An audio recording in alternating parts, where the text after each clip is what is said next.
Assalamualaikum warahmatullahi wabarakatuh. Saya Nur Amalia dan Selawati akan menjelaskan tentang teori pendekatan Viktor Frankl. Yang pertama itu ada pendekatan terpusat pada klien. Rogers 1961 menulis tentang implikasi konseling terpusat pada klien terhadap kehidupan keluarga dalam bukunya On Becoming a Person. Dia menekankan bahwa hubungan dalam keluarga dapat dihidupkan atas suatu dasar yang wajar, jujur, asli, sebagaimana bertentangan dengan kehidupan yang berpura-pura atau penuh kepalsuan. Rogers menekankan bahwa klien secara individual dalam keanggotaan kelompok akan mencapai kepercayaan diri, di mana dia menyatakan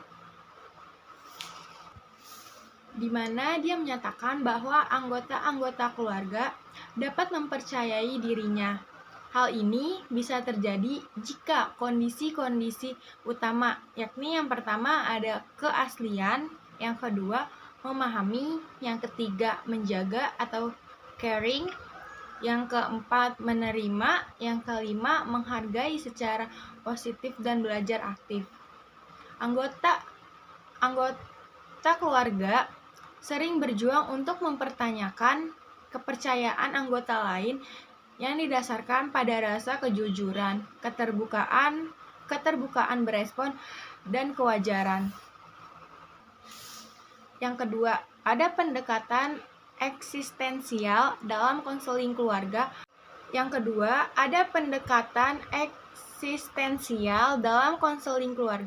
Walter Kempler 1981 dalam bukunya Eksperiental. Psikoterapi mengemukakan pertama kali pendekatan Gestalt terhadap konseling keluarga. Ia, sebagai konselor Gestalt, beranggapan bahwa pendekatan ini amat dekat dengan pendekatan eksistensial fenomenologis. Dalam deskripsinya mengenai teori dan praktik psikoterapi, pengalaman keluarga, family experiential psychotherapy, Kempler menekankan perhatiannya pada perjuangan atau encounter atau interaksi interpersonal dalam situasi terapeutik di sini dan sekarang, atau yang bisa disebut juga dengan here and now. Selanjutnya, konselor harus mengembangkan tujuan konseling dengan cara berpartisipasi penuh sebagai manusia atau person. Dalam konsep eksistensial, aspek seperti membuat pilihan-pilihan, menerima tanggung jawab secara bebas, penggunaan kreatif terhadap kecemasan, dan penelitian terhadap makna dan nilai adalah merupakan hal-hal yang mendasar dalam situasi terapeutik dalam konseling keluarga. Yang ketiga ada konseling keluarga pendekatan Gestalt.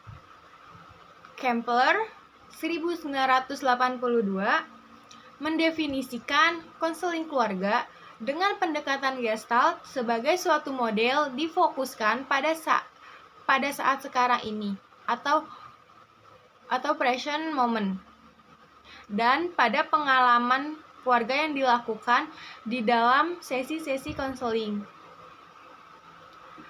Teori Gestalt memberikan perhatian kepada apa yang dikatakan anggota keluarga, bagaimana mereka mengatakannya, apa kejadian ketika mereka berkata itu, bagaimana ucapan-ucapannya jika dihubungkan dengan perbuatannya, dan apakah mereka berusaha untuk menyelesaikan perbuatannya. Yang keempat, ada pendekatan konseling keluarga menurut aliran Adler. Aliran Adler mempunyai sejarah yang panjang dalam pekerjaannya dengan keluarga dan studi tentang dinamika keluarga. Adler memperkenalkan kelompok-kelompok keluarga dalam klinik bimbingan anak di Vienna. Pendekatan Adler adalah unik dalam memberikan perhatian khusus terhadap hubungan antara saudara kandung dan posisi seseorang di dalam keluarga. Tujuan dasar dari pendekatan aliran Adler yaitu untuk mempermudah perbaikan hubungan anak-anak dan meningkatkan hubungan di dalam keluarga. Mengajarkan anggota keluarga bagaimana menyesuaikan diri yang lebih baik terhadap anggota keluarga ataupun dengan masyarakat yang lain. Sekarang yang kelima, itu ada pendekatan transaksional analisis atau TA dalam konseling keluarga. Erskine 1982 menyatakan bahwa prosedur TA dapat diadaptasikan kepada berbagai masalah dalam keluarga. TA menyediakan unsur terapeutik bagi menghadapi masalah kognitif, afektif, dan secara perilaku nyata atau behavioral. Sebagian klien lebih baik memiliki informasi kognitif dulu sebelum berusaha terhadap perubahan perilaku nyata. Klien yang lain membutuhkan untuk menyatakan perasaan-perasaan yang selama ini disimpan sebelum membuka diri untuk perubahan kognis dan perilaku. Materi selanjutnya akan disampaikan oleh Selawati. Saya Selawati akan melanjutkan penjelasannya. Keenam ada aplikasi konsep-konsep psikoanalitik. Tema yang terjadi dalam teori-teori keluarga sekarang ini adalah kecenderungan pola patologis dalam keluarga berasal dari kehidupan keluarga masa lalu. Aliran psikoanalitik dalam konseling keluarga memberi penjelasan tentang latar belakang kehidupan keluarga sebagai pemahaman terhadap interpraksis yang terbuka dalam sesi konseling keluarga. Ketujuh ada konseling keluarga rasional emotif. Tujuannya adalah dalam konseling keluarga pada dasarnya sama dengan yang berlaku dalam konseling individual atau kelompok. Rasional emotif terapi ini mengajar anggota keluarga untuk bertanggung jawab terhadap pembuatannya dan berusaha mengubah reaksinya terhadap situasi keluarga. Ke-8 ada teknik kognitif. Teknik kognitif yang disesuaikan dalam kehidupan anggota keluarga ialah dengan cara luar menggali gangguan emosi dan perilaku. Gangguan bukan disebabkan oleh kehadiran individu dalam situasi keluarga, tetapi oleh persepsi dan interpretasi terhadap situasi keluarga, sehingga menyebabkan ia terganggu emosinya. Ke-9 ada konsep-konsep logoterapi dalam konseling keluarga.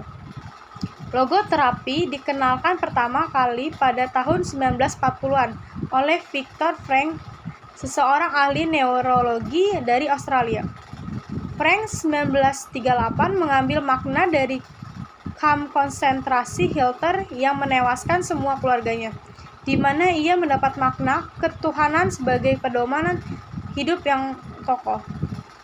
Logoterapi mengenalkan 6 asumsi dasar di dalamnya dalam memaknai hidup, yaitu pertama ada tubuh, pikiran, dan jiwa. Kedua, makan hidup dalam segala kondisi. Ketiga, manusia memiliki keinginan untuk bermakna. Keempat, kebebasan mencari makna hidup. Kelima, memberi arti pada setiap momen. Keenam, ada setiap orang itu unik. Penerapan teknik ini pada klien antara lain, pertama ada konselor mengarahkan klien untuk membuat sesuatu yang bisa menambah makna dalam hidup Anda, seperti menulis buku, menulis artikel, membuat lukisan, dan lain-lain. Kedua, konseling mengarahkan klien untuk dapat membangun hubungan dengan orang lain dan berinteraksi dengan orang-orang yang di sekitar, karena pada dasarnya manusia adalah makhluk sosial. Ketiga, konselor mengarahkan klien untuk menemukan sebuah tujuan dalam keterpurukan seperti menemani anggota keluarga saat sedang sakit. Keempat, konselor dapat memberikan penguatan kepada klien bahwa tak selamanya indah dan setiap orang bisa saja mengalami kegagalan. Kelima, konselor mengarahkan klien untuk mampu mengambil keputusan sesuai yang diinginkan, karena setiap orang memiliki kebebasan tersebut. Keenam, konselor mengarahkan klien untuk tetap bisa berpikir positif, untuk bisa menerima hak buruk yang mungkin terjadi. Sekian penjelasan yang saya sudah paparkan oleh Nur Amalia dan saya Selawati. Wassalamualaikum warahmatullahi wabarakatuh.